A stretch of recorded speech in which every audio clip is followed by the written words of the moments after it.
दोस्तों, जो व्यक्ति सच्चाई और ईमानदारी के रास्ते पर चलते हैं, उनके जीवन में कठिनाइयां आती रहती हैं, परंतु वह उन कठिनाइयों से घबराता नहीं है।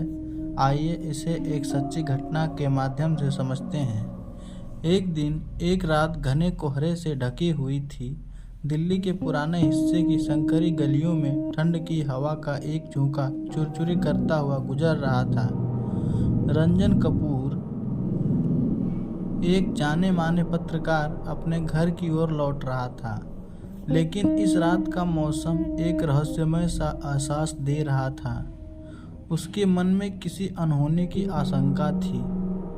रंजन के घर पहुंचते ही उसने दरवाज़ा खोला और अंदर घुसते ही देखा कि उसका दरवाज़ा हल्का सा खुला हुआ था। उसने हल्की सी चिंता के साथ दरवाज़ा पूरी तरह से खोला और अंदर कदम रखा। कमरे में घना अंधेरा था और एक खामोशी थी जो उसके दिल की धड़कन को तेज कर रही थी। शशि, रंजन ने आवाज़ दी। उसकी पत्नी शशि कमरे के एक कोने में बैठी हुई थी। उसकी आंखों में डर था और वह कांप रही थी। शशि की आवाज़ में एक दर्दनाक सिरहन थी। रंजन, कुछ गड़बड़ है। मुझे लगता है कि हमें कोई घातक खतरा है। रंजन ने एक क्षण के लिए सोचा कि शायद उसकी पत्नी का डर बेवजह हो सकता है, लेकिन उसकी सजगता ने उसे सतर्क कर दिया। उसने अपनी पत्नी को समझाया, शशि, तुम चिंता मत करो, मैं सब देख लेता हूँ। वह कमरे में झांकते हुए हर कोने को जांचने लगा। जैसे ही वह कोने में गया, उसकी नज़रें एक छोटे से धब्बे पर पड़ी। वह एक खून का धब्बा था जो उसकी पत्नी के बगल में था। दिल की धड़कनें तेज हो गईं और उसने सावधानी से आगे बढ़ते हुए देखा कि वह खून का धब्बा एक पत्र पर गिरा हुआ था। रंजन ने पत्र को उठाया और पढ़ा। तुम्हारी खोज तुम्हारी मौत का कारण बनेगी। मुझसे मत भिड़ो रंजन। मैं जानता हूँ कि तुम क्या खोज रहे हो। अब तुम्हें भी मेरी दया पर निर्भर रहना होगा। रंजन का माथा ठनका। उसने पत्र को टेबल पर फेंक दिया और अपनी पत्नी से कहा, शशि, तुम यहाँ आराम करो। मैं यह पता लगाने की कोशिश करता हूँ कि यह खतरा कहाँ से आ रहा है। रंजन ने रात भर सोने की कोशिश की, लेकिन उसकी आंखों में नींद का नाम नहीं था। वह सोच रहा था कि कौन उसका दुश्मन हो सकता है। क्या यह किसी पुरानी स्टोरी की वजह से है? पिछले कुछ महीनों से रंजन एक विवादास्पद मामले पर काम कर रहा था, जिसमें कुछ शक्तिशाली लोग शामिल थे। अगली सुबह रंजन ने पुलिस को सूचित किया और अपने शोध को और गहराई से देखने का निर्णय लिया। उसने केस फाइलों को खंगाला और पाया कि खतरे के पीछे का व्यक्ति एक प्रतिष्ठित व्यवसायी सुशांत राय था, जिसकी कंपनी में कई अनियमितताएं सामने आई थीं। रंजन ने तय किया कि वह सुशांत राय से मिलकर इस मामले की तह तक जाएगा। सुशांत राय का ऑफिस एक भव्य इमारत में था। रंजन ने वहां पहुंचकर रिसेप्शनिस्ट से मिलने की कोशिश की, लेकिन उसे तुरंत अंदर जाने की अनुमति नहीं मिली। उसने अपनी पहचान बताई और कहा कि वह सुशांत राय से एक महत्वपूर्ण मामले पर चर्चा करना चाहता है।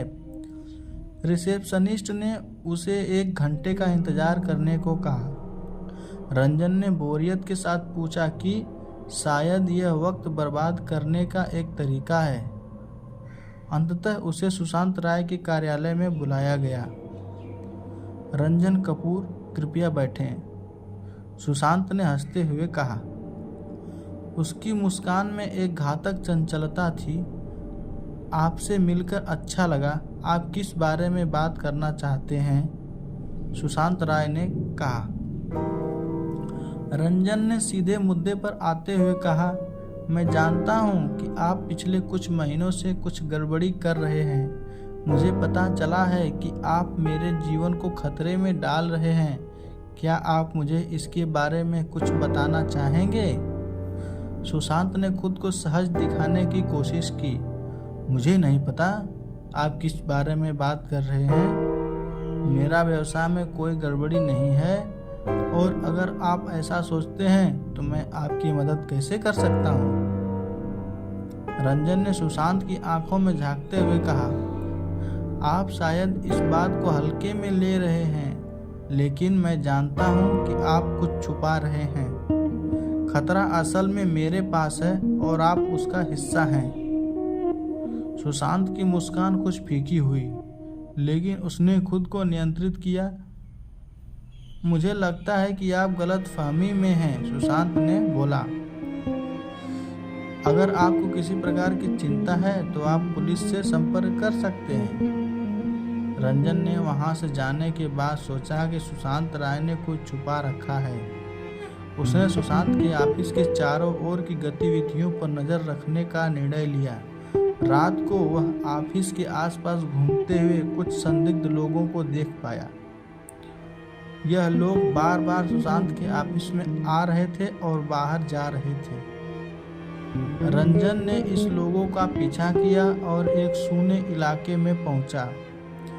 यहाँ उसने देखा कि ये लोग एक गुप्त बैठक में शामिल हो रहे थे। रंजन ने खामोशी से बैठकर उनकी बातें सुनी। उन्हें सुनकर रंजन को समझ में आया कि सुशांत राय के साथ कुछ गंभीर अपराध जुड़े हुए थे और यह लोग उसके सहयोगी थे।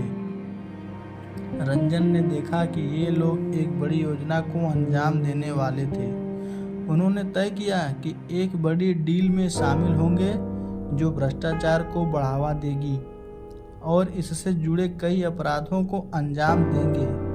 रंजन ने पूरी योजना को रिकॉर्ड करने का निर्णय लिया। अगले दिन रंजन ने पुलिस को सबूत सौंपे और सुशांत राय के खिलाफ शिकायत दर्ज करवाई। पुलिस ने तत्काल कार्रवाई की और सुशांत राय और उसके सहयोगियों को गिरफ्तार कर लिया। जब रंजन ने शशि अपनी पत्नी को बताया कि खतरा टल गया है तो उसकी पत्नी ने राहत की सांस ली। रंजन को यह समझ में आया कि सच्चाई और न्याय की राह पर चलने से ही वह अपने परिवार को सुरक्षित रख सकता था। इस घटना ने उसे सिखाया कि कभी भी सच्चाई के साथ समझौता नहीं करना चाहिए, चाहे हालात कितने भी कठिन क्यों न हो। रंजन ने महसूस किया कि उसकी पत्रकारिता का उद्देश्य सिर्फ खबरें देना नहीं, बल्कि समाज में न्याय की ओर भी एक कदम बढ़ाना था। अब वह और अधिक सशक्त और सतर्क था, क्योंकि उसने जान लिया था कि सच्चाई और ईमानदारी की राह में कई चुनौतियां आती हैं, लेकिन अंततः यही रास्ता सही होता है।